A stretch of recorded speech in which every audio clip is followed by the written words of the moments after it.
Spectrum வழக்கு தொலைபேசி இணைப்பு முறைகேடுகள் தொடர்பாக முன்னாள் மத்திய அமைச்சர் தயாநிதி மாறன், அவருடைய சகோதரர் கலாநிதி மாறன் ஆகியோருடைய வீடுகளில் சிபிஐ அதிகாரிகள் அதிரடி சோதனை நடத்தினர். இந்த சோதனையின் போது இருவருமே வீட்டில் இல்லை.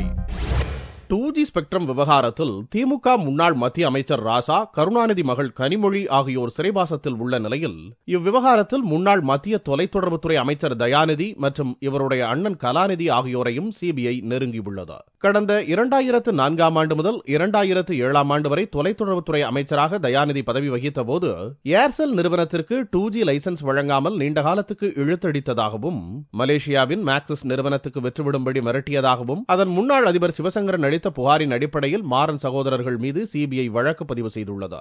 மேக்சிஸ் நிறுவனத்தின் கைக்கு ஏர்செல் மாறிய பிறகு 2G லைசன்ஸ்கள் வழங்கியதற்கு பிரதிபலனாக அந்நிறுவனம் சன் டிவி குழுமத்தில் 800 கோடி ரூபாயை முதலீடு செய்தது. இதன் மூலம் தயாநிதி மாறன் கிரிமினல் சதியில் ஈடுபட்டுள்ளதாகவும் சிபிஐ குற்றம் சாட்டியுள்ளது. இது மட்டுமின்றி தயாநிதி அமைச்சராக பதவி வகித்த போது BSNL நிறுவனத்திடமிருந்து 323 இணைப்புகள் வாங்கி அதன் மூலம் தனது வீட்டிலேயே தொலைபேசி இணைப்பகம் அமைத்து சன் டிவிக்கு பயன்படுத்தியதும் தெரிய வந்துள்ளது. இவை தொடர்பாக திங்களன்று காலை சென்னை போட் கிளப் 1வது அவென்யூவில் உள்ள தயாநிதி வீட்டில் சிபிஐ அதிகாரிகள் அதிகாலை 6:30 மணிக்கு முற்றுகையிட்டனர். அவர்களை உள்ளே விடாமல் வீட்டு பாதுகாவலர்கள் தடுத்தனர். ஆனாலும் அதிகாரிகள் வீட்டுக்குள் நுழைந்து அதிரடி சோதனையில் ஈடுபட்டனர். அதே நேரத்தில் போட் கிளப் 2வது அவென்யூவில் உள்ள கலாநிதியின் வீட்டிலும் சிபிஐ அதிகாரிகள் சோதனை நடத்தினர். சென்னை மந்தைவெளியில் உள்ள சன் டிவி நிறுவனம் ஏர்செல் நிறுவனத்தில் 26% பங்குகளை வைத்திருக்கும் அப்பல்லோ மருத்துவமனை இயக்குநர் சுனிதா ரெட்டியின் வீடு மற்றும் அப்பல்லோ மருத்துவமனை அலுவலகங்கள் உட்பட சென்னையில் 5 இடங்களில் சோதனை நடத்தப்பட்டது. ஆனால் சுனிதா ரெட்டியின் பெயரை முதல் தகவல் அறிக்கையில் சிபிஐ குறிப்பிடவில்லை. இந்த சோதனையின் போது தயாநிதி, கலாநிதி யாரும் தங்களுடைய வீடுகளில் இல்லை.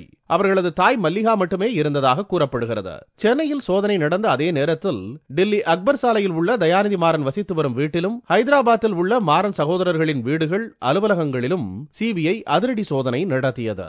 பல மணி நேரமாக இச்சோதனை நீடித்தது. இந்த சோதனை குறித்த விவரங்களை சிபிஐ வெளியிடவில்லை. சோதனையை தொடர்ந்து விரைவில் மாறன் சகோதரர்கள் கைது செய்யப்படலாம் என்று அதிகாரிகள் வட்டாரத்தில் கூறப்படுகிறது.